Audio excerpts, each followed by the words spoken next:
distinguished panelists on the dais, ladies and gentlemen. I apologize that I will not be able to stay on for the panel discussion since I have to make it to the other side of town to attend a wedding in a close family friend. And as Shri Yashwant Sinha said, the infrastructure of Mumbai creates and puts certain compulsions upon us. So I apologize, and I'm very embarrassed that I have to stand here and say a few words. I was expecting to be part of a panel, and I have my guru here, Mr. Dr. Mashalkar, Dr. Kakotkar is here too. और हमारी परंपरा ऐसे कुछ होती है कि हम अपने गुरु से जब मिलते हैं तो उनके चरणों पर बैठ के हम उनसे ज्ञान लेते हैं, हम उनके सामने खड़े होकर कभी भाषण नहीं देते हैं. तो this is a very awkward moment for me, but I think Chandrakant ji has never learned how to accept a no from anyone.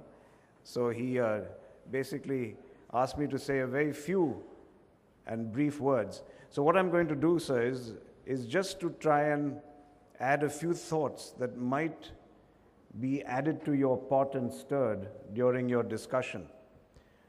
The discussion, of course, is going to be about Maharashtra.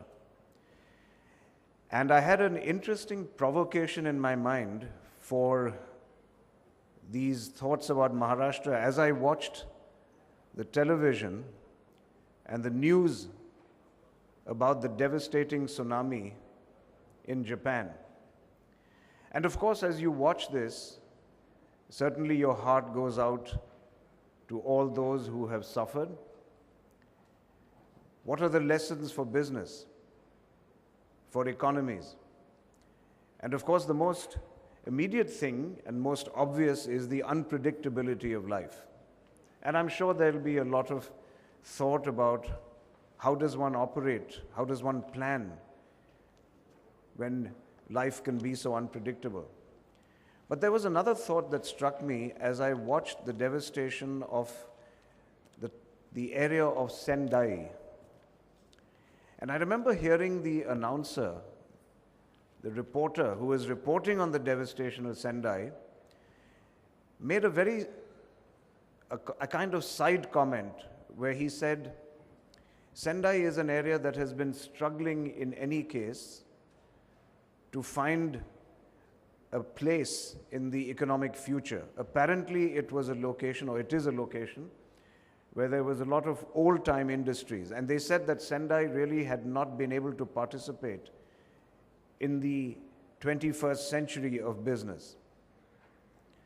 And what struck me as he said that was that how quickly will we forget Sendai and its problems?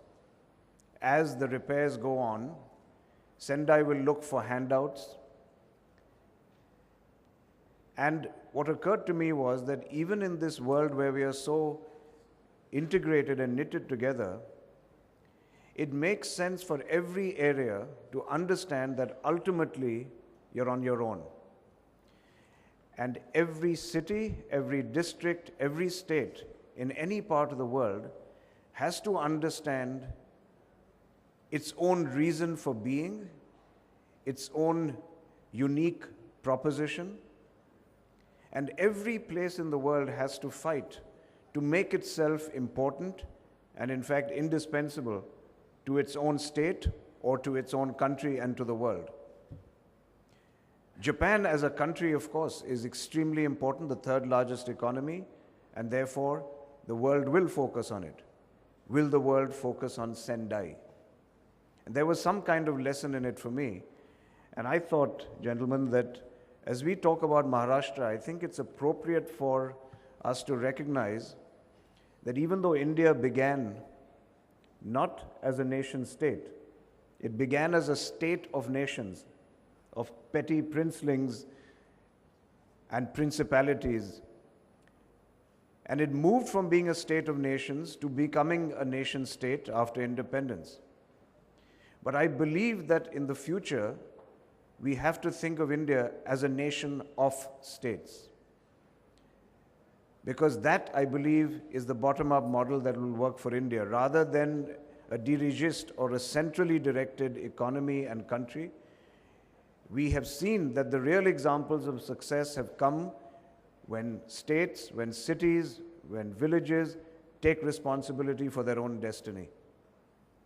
So in that context, which is a very, very fuzzy context and a broad and abstract one, I think it becomes very important for Maharashtra to understand that it is on its own, it must make itself economically indispensable to this country and to the world. And how do you do that? Which is the only other second thought I'd like to leave with you, is of course we can deliberate on a number of the economic levers that we can pull in order to improve the various parameters of growth. But I have never seen any entity, whether it be a country, a state, or a corporation, succeed unless there is leadership with vision. Unless there is some kind of articulation of a goal, a transcending goal, which galvanizes people. And we are a very emotional people. We are happy to be led, but by people who have vision, by people who have integrity, and people who point us in a direction that is worth traveling towards. We have a new Chief Minister, a recently appointed Chief Minister in Maharashtra. He has come here, again, to address certain gaps in governance that were perceived. He is a good man and a very talented man, and I believe he's off to a good start. But I believe that he can either choose at this moment to be seen and remembered as a man who was sent out to do a maintenance job and to have a finger in the dike, so to speak, or he can choose to build a new edifice and leave a legacy behind. And I think he will be able to do that only if he articulates a goal that excites us, if he articulates a new goal for Maharashtra.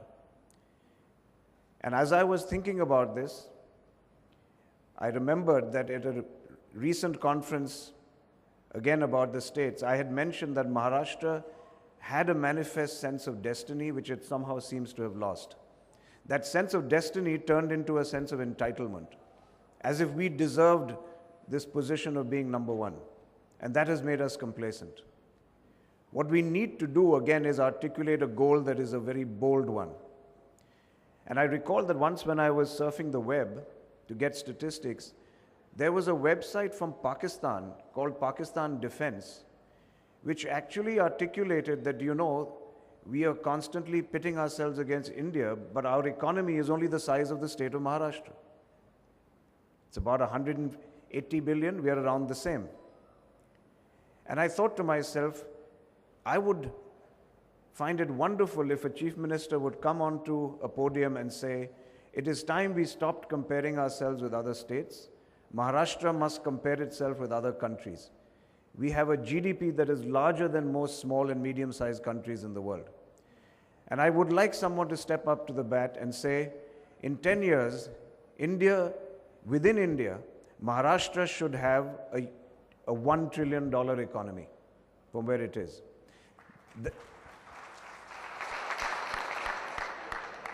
If you said it would be done faster, that's fine with me. The question is, can we articulate something? Can we say in 5 years we will be a 1 trillion?